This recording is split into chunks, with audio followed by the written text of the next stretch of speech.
오늘 우리에게 주시는 하나님의 말씀은 신약성경 갈라디아서 4장 1절에서 7절 말씀까지입니다. 하나님의 평화가 여러분과 함께 하기를 주의 이름으로 축복합니다. 오늘은 그리스도 안에서 나라는 제목으로 말씀을 전하겠습니다. 인도 출신으로 세계적인 경제학자라 인정받는 나렌드라 자다부 박사의 이야기입니다. 나렌드라 박사는 인도 중앙은행과 IMF를 거쳐 인도 푸네 대학의 총장을 지냈습니다. 나렌드라 박사가 인도뿐만 아니라 해외에서 주목받는 것은 그의 출신 배경 때문입니다. 나렌드라 박사는 인도의 최하층인 수드라에도 끼지 못하는 불가촉 천민 출신입니다. 나렌드라 박사가 쓴 신도 버린 사람들 Untouchables라고 하는 책에 나오는 이야기입니다. 어려서 자란 동네에 힌두교 사원이 있었습니다. 그런데 이 사원에서는 불가촉 천민들에게는 입장이 허락되지 않았습니다. 불가촉 천민들도 신에게 나아가서 기도하고 싶고 신의 가호를 빌고 싶었는데 사원의 사제들과 마을의 주민들은 부정탄다고 사원 출입을 막았습니다. 신을 사랑하지만 불가촉 천민들에게 신은 차별적이고 배타적이었습니다. 인도 사람들이 가장 중요하게 여기는 힌두교 베다 경전에 따르면 브라흐마 신의 머리에서 브라민 사제 계급이 나왔고 이 신의 손에서 크샤트리아 무사 계급이 나왔고 허벅지에서 바이샤라고 하는 상인 계급이 나왔고 발바닥에서 수드라라고 하는 천민 계급이 나왔다고 합니다. 이것을 믿는 인도인들은 계급에 따른 차별을 당연하게 생각합니다. 그리고 이것에 대해서 문제의식을 갖지 않았습니다. 인도에는 천민 계급인 수드라에도 끼지 못하는 달리시라고 불리는 불가촉 천민이 살고 있습니다. 그 인구가 무려 1억에 달합니다. 불가촉 천민들은 공동체 안에서 그리고 종교 시스템 안에서 불합리적이고 차별적인 대우와 폭력 그리고 착취를 당합니다. 신에 의해서 차별이 강화되고 신의 경전을 통해 배타적이고 폭력적인 문화와 의식이 다음 세대로 계속해서 이어져 왔습니다. 그렇다면 만약 이런 굴레에서 벗어나고 싶으면 어떻게 해야 하는가? 인도 종교는 수백만의 윤회를 거쳐서 더 나은 위치로 태어나라고 조언해 줍니다. 그런데 인도에 복음이 들어왔습니다. 인도의 종교 문화와 전통에 붙잡혀 살던 사람들에게 예수의 복음은 놀라운 것이었습니다. 예수님의 복음은 죄의 사슬을 끊어냅니다. 복음은 사회적 관습과 종교 전통의 얽매인 삶을 자유케 합니다. 예수 믿고 성령 받은 사람은 태어난 대로 되는 대로 환경과 조건이 끄는 대로 살아가지 않습니다. 혹은 의문과 애매모호함에 인생이 붙잡히지 않습니다. 성령의 인도함을 받아가니 그의 삶은 빛과 진리 가운데서 살아가게 됩니다. 그리고 예수의 복음은 내가 신에게 버려진 사람 혹은 잊혀진 존재가 아니라 하나님의 관심과 사랑의 대상이라는 것을 깨닫게 합니다. 그래서 인도 불가촉 천민 마을에 예수의 복음이 선포될 때 수많은 사람들이 예수님을 구주로 믿고 하나님의 자녀로 사는 길을 발견합니다. 저는 복음이 가져오는 위대한 변화와 성령의 역사를 선교 현장에서 수도 없이 목격했습니다. 예수님은 종교적 전통, 관습, 두려움, 사회적 인습이나 영적 올무에 사로잡힌 인간을 새로운 존재로 변화시킵니다. 예수 안에서 변화된 사람은 새로운 자기인식, 정체성을 가지고 사람과 사물, 사건과 역사를 바라보게 됩니다. 그러니 예수 이전의 세계관과 예수를 구주로 믿게 된 이후의 삶이 결코 같지 않습니다. 새로운 꿈을 꾸지요. 새로운 선택을 합니다. 삶이 부정에서 그리스도 안에 있는 긍정으로 바뀌게 됩니다. 이 변화는 예수 그리스도로 말미암습니다. 선교사였던 바울은 선교지에 세워진 갈라디아 교회가 바른 믿음 안에서 성장하기를 바랬습니다. 갈라디아 교회 성도들이 영적으로 성장하고 부패한 이방 문화권 안에서 거룩한 그리스도의 사람으로 온전한 삶을 살아내기를 원했습니다. 바울은 갈라디아서에서 그리스도인이 누구인가, 그리스도인의 정체성에 대해서 그리스도인은 어떤 존재인가 강조합니다. 자기 정체성에 대한 바른 깨달음과 인식은 삶의 방향을 바르게 합니다. 그리고 목적과 선택이 왜곡되지 않습니다. 바울은 그리스도인의 자유 대헌장이라 불리는 갈라디아서 3장에서 이렇게 선포했습니다. 예수님을 구주로 믿는 여러분들은 유대인이나 헬라인이나 자유자나 종이나 여자나 남자나 예수 안에서 다 하나가 되었습니다. 여러분은 전통의 옷, 관습의 옷 혹은 율법의 옷을 입은 것이 아니라 이제 여러분이 입은 의복은 바로 그리스도의 옷, 그리스도로 말미암는 새 옷을 입었다라고 전해줍니다. 과거에는 종교 전통이나 관습이 주인 행세를 했습니다. 생각과 의식에 영향을 미치고 삶을 제한하고 사람과 공동체 안에 차별을 위한 경계선을 그었습니다. 생각과 의식이 종교 전통과 관습의 영향을 받습니다. 삶을 제한하지요. 사람과 공동체 안에 차별을 만들어냅니다. 종교적 열심, 율법 준수, 규칙에 대한 헌신으로 사람을 평가하거나 구원에 대한 가능성을 판단했습니다. 사회적 위치, 신분 혹은 성별에 따른 구별이 사람을 길들이고 영적 가치를 차별적으로 적용했습니다. 성경이 우리에게 들려주는 것은 그리스도 안에 있는 여러분은 이런 차별적인 원리와 종교적 영향으로부터 자유하게 되었다는 것입니다. 그리스도 안에 있는 사람은 그가 누구이든지 어떤 배경에 있든지 하나님이 약속한 은혜와 진리로 충만한 삶을 누릴 수가 있습니다. 환경과 조건, 세상이 그어놓은 경계선에 사로잡히지 않습니다. 저는 인도의 불가촉 천민들이 세상에서는 불평등하고 불합리한 대우를 받는 사람들이 예수 그리스도를 구주로 받아들이고 그리스도 안에서 온전한 자유를 기쁨으로 찬양하면서 또 꿈꾸면서 자신의 인생을 개척해 나아가는 것을 보았습니다. 하나님의 성령이 지금도 현실 역사 속에서 인간 공동체 안에서 놀라운 일들을 이루고 계십니다. 그리스도 밖에 있을 때 인간은 율법과 관습, 종교 전통에 묶여 종처럼 살았습니다. 실상은 우리가 하나님의 자녀요 보배로운 백성으로 살도록 약속되었는데 그것을 인식하지 못하고 깨닫지 못하니 바울이 언급했던 초등학문, 세상의 유치한 교훈에 붙잡혀서 종살이를 하고 있는 것입니다. 그리스도 밖에 있는 사람은 마치 미성년자 학생처럼 지시와 관리 감독을 받습니다. 그리고 그런 종교 생활을 하게 되니 명령과 복종, 의무적인 신앙생활을 요구받습니다. 바울은 이런 삶은 종의 삶이라고 불렀습니다. 율법 아래에 있는 인간, 세상 종교, 인본주의 종교에 길들여진 인간의 실존입니다. 물론 율법에도 순기능이 있습니다. 일정 기간 보호자의 역할을 하고 길잡이 역할을 하지만 궁극적인 자유, 참된 하나님의 자유자로 살아가는 자리까지는 이끌어내지를 못합니다. 무엇보다 종으로 사는 사람은 자기 정체성이 없습니다. 하나님을 아는 것 같아도 부분적으로 알기 때문에 하나님과 깊고 신뢰할 만한 관계로 나아가지를 못합니다. 은혜 안에서 경험하는 믿음의 신비를 누리지 못합니다. 유진 피터슨 목사님은 이렇게 이야기합니다. 율법 종교에 사로잡힌 사람은 율법에 의해서 유괴당했다라고 설명합니다. 율법이 우리를 유괴했다는 겁니다. 누구에게서? 하나님으로부터 우리를 유괴했다는 거죠. 유괴당한 사람에게는 자유가 없고 미래가 없습니다. 분리와 단절에서 오는 고통과 괴로움, 아픔이 있지요.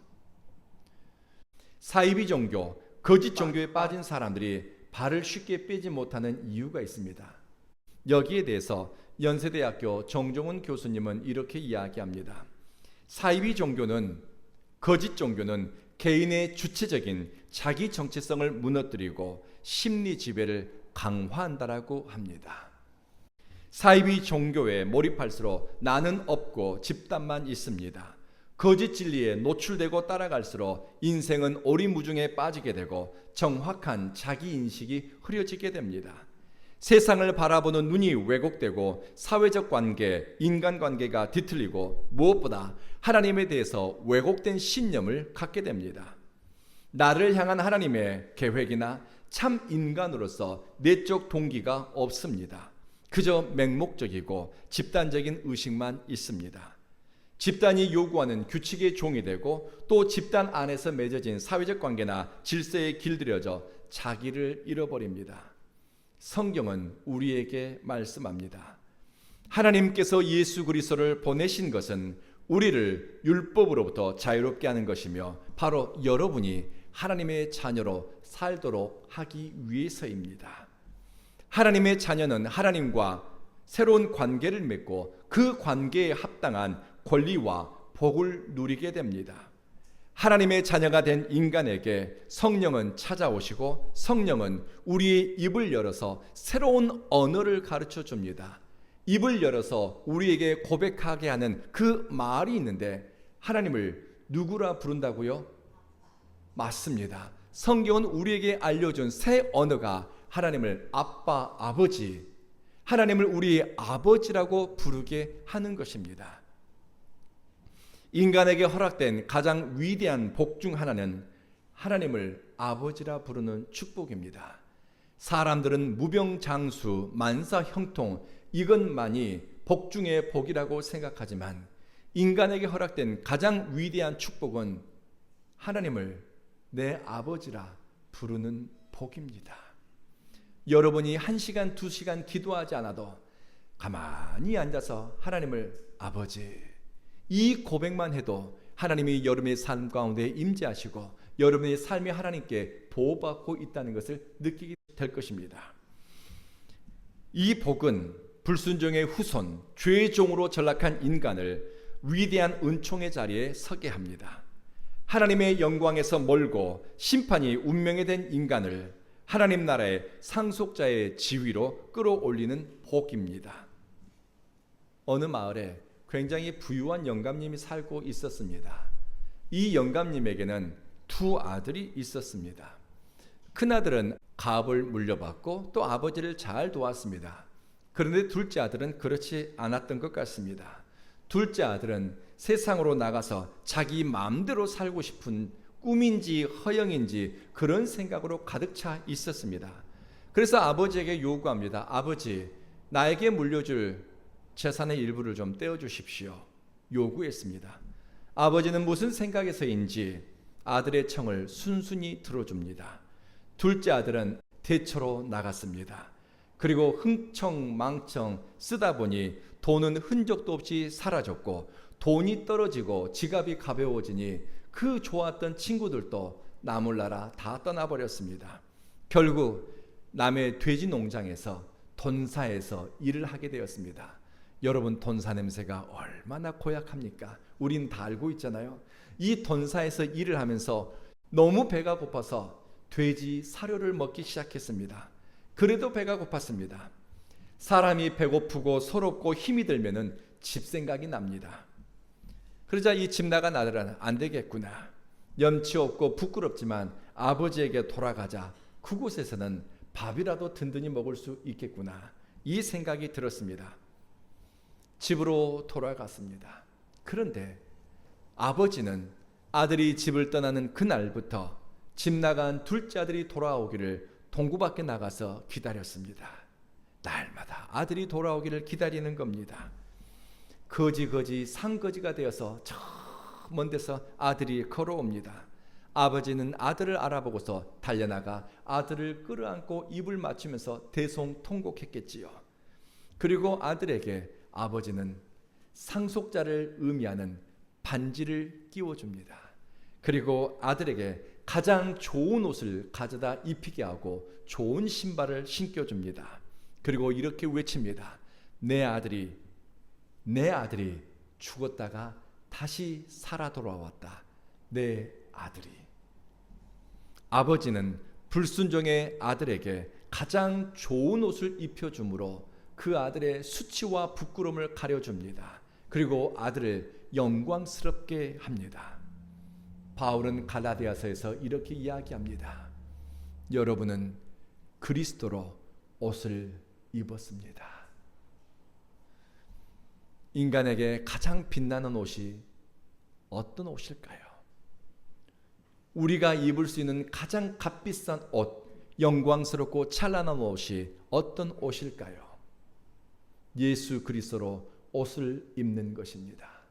하나님께서는 우리의 의로움과 우리의 누더기 같은 인생이지만 그리스도로 옷을 입혀주므로 우리의 삶이 영화롭고 존귀하며 우리의 수치와 부끄러움을 감춰주신 줄로 믿습니다.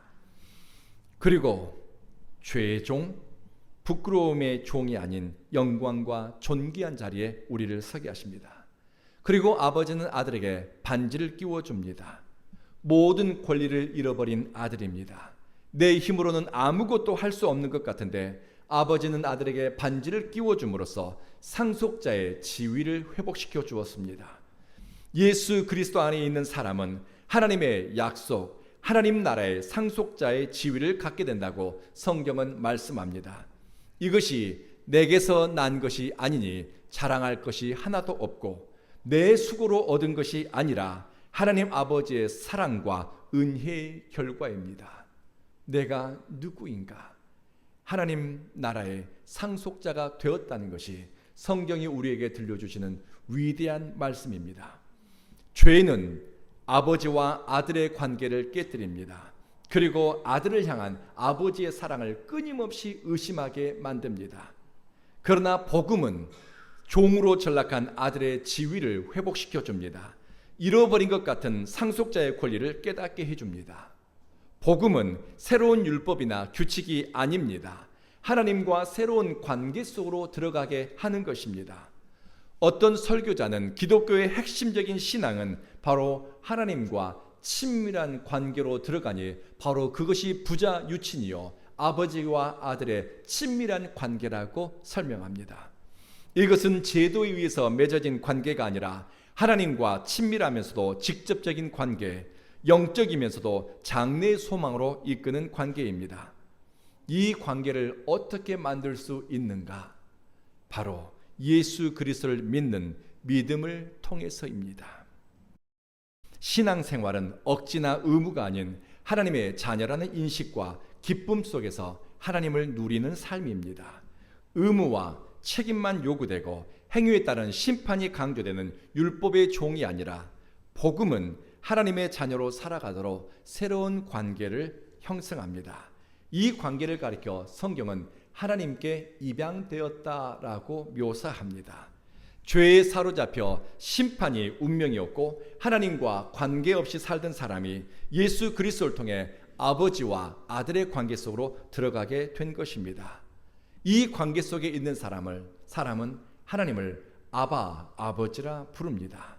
참된 신앙생활은 두려움 때문에 노예적인 복종이 아니라 사랑의 자유 속에서 선택하고 친밀함 속에서 하나님을 신뢰하는 것입니다. 하나님은 이렇게 예수 그리스도를 통해 종에서 하나님의 자유자로 된 사람에게 상속자의 지위를 주십니다. 그렇다면 상속자가 물려받을 것이 어떤 것인가? 이것은 현재적인 축복과 미래적 소망입니다. 하나님의 상속자로서 물려받는 현재적 축복은 성령 안에서의 자유입니다. 성령은 죄와 사망의 권세에서 우리를 자유케 합니다. 그리고 우리가 환경과 조건의 종이 아니라 어떤 환경과 조건에서도 기뻐하고 찬양하고 노래할 이유를 발견하게 합니다. 그리고 미래적 소망은 하나님 나라의 완성을 보고 그것에 참여하는 것입니다. 의와 평강과 기쁨의 나라인 하나님 나라를 소망하고 그것이 내게 다가오고 있으니 죽음이 운명이 아니라 죽음으로 끝나는 것이 아니라 나는 하나님 나라에 참여하는 은혜 가운데 있구나 의식하게 되니 살아도 주님께 영광, 죽어도 주님께 영광 돌리는 것을 목적으로 삼습니다. 말씀을 마치겠습니다. 그리스도인의 삶의 기초가 무엇인가? 나는 죄의 멍에를 맨 굴종의 삶을 사는 종이 아니라 하나님의 자녀로 불리게 되었다는 자기 정체성에서 출발합니다. 과거에는 은혜 밖에 있는 자였고 하나님에 대해서 애매모호하게 알았지만 이제는 가까이에서 하나님을 아버지라 부르는 자가 되었습니다. 이전에는 하나님의 은총과 하늘나라와는 아무 상관없는 자였지만 이제는 그것을 소망하고 현재적으로 누리는 자가 되었습니다. 사랑하는 성도 여러분, 하나님을 아버지라 부르는 여러분의 삶과 일상, 시간과 기회는 예수 그리스도와 연결되어 있을 때, 그리고 예수 그리스도를 위해 존재할 때 빛나고 영광스럽게 될 것입니다. 이 은혜가 여러분과 함께 하기를 주의 이름으로 축복합니다. 기도하겠습니다.